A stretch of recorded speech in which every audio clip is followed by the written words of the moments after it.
महाराष्ट्रीयन संस्कृतीमध्ये सर्वांच्या परिचयाचा किंबहुना ज्यांची पार्श्वभूमी शेतकरी कुटुंबाशी निगडीत आहे अशा सर्वांचा हमखास आवडीचा पदार्थ म्हणजे खरवस. मैत्रिणींनो, आज आपण बघूया खरवस. नमस्कार मैत्रिणींनो, समीक्षा रेसिपीमध्ये तुमचं स्वागत आहे. तर इथे मी घेतलेला आहे 1 लिटर चिक. मैत्रिणींनो, गाई किंवा म्हशीला वासरू झाल्यानंतर पहिल्या, दुसऱ्या किंवा तिसऱ्या दिवसाच्या दुधाला चिक, आता मी त्यात टाकत आहे 1 कप गरम करून थंड केलेले दूध. चिक हा पहिल्या किंवा दुसऱ्या दिवसाचा खूप घट्ट असतो, म्हणून आपल्याला त्याच्यात गरम करून थंड केलेलं दूध टाकावं लागतं. जाडसर बारीक केलेली इथे विलायची टाकणार आहे. त्याच्याने दुधाला किंवा चिकाला छान असा खमंग वास येतो.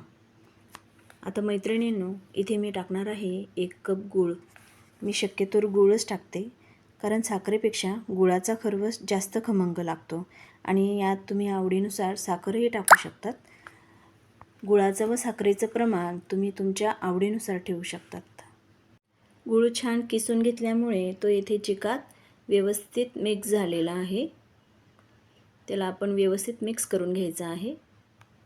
गूळ टाकल्यामुळे खरवसला छान रंगसुद्धा येतो. मैत्रिणींनो, खरवस हा पदार्थ बनवण्यासाठी खूपच सोपा आणि तितकाच रुचकर पण आहे बरं का. मी तर जेव्हा केव्हा खरवस बघते किंवा मला खाण्याची संधी मिळते, तेव्हा मला मामाच्या गावाची आठवण आल्याशिवाय राहत नाही. बघा, इथे गूळ छान मिक्स झालेला आहे.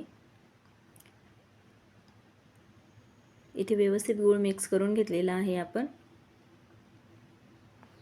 यात तुम्हाला आवडत असेल तर जायफळ पावडर पण टाकू शकतात. इथे ताट मी स्वच्छ पाण्याने धुवून घेतलेलं आहे, परंतु पाणी तसेच राहू दिलेले आहे.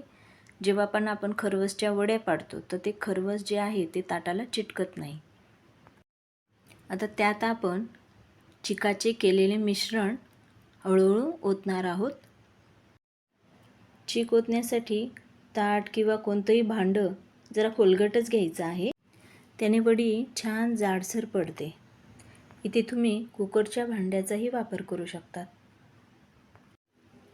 याच्यात आपण टाकणार आहोत आता काही केशरच्या काड्या. त्याच्या आधी मी केशर कोमट दुधामध्ये 5 ते 10 मिनटं बुडवून ठेवलेलं आहे. त्याच्यामुळे दुधाला छान रंग उतरतो आणि खरवसला छान सुगंधही येतो. थोड्या केशरच्या काड्या आपण गार्निशिंगसाठीही काढून ठेवूयात. केशर बिलकुल ऑप्शनल आहे, किंवा त्याला एक ऑप्शन म्हणून गावठी गुलाब कडक उन्हात वाळवून केलेली पावडर आपण याच्यावर टाकू शकतो. इथे मी परसबागेतील गावठी गुलाबाची पावडर वरून गार्निशिंगसाठी वापरलेली आहे. आता हा चिक वाफवून घेण्यासाठी तयार आहे.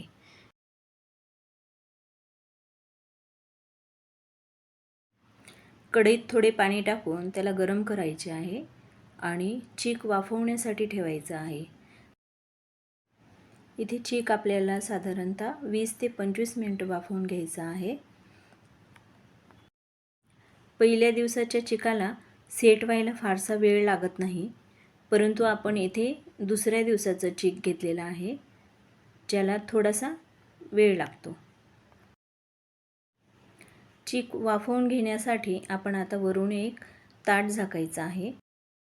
इथे तुम्ही चिक घातलेल्या ताटावरही झाकण ठेवलं तरी चालणार आहे. साधारणतः 20-25 मिनिटांनी आपला चिक इथे व्यवस्थित सेट झालेला आहे. बघा किती छान जाळी पडलेली आहे.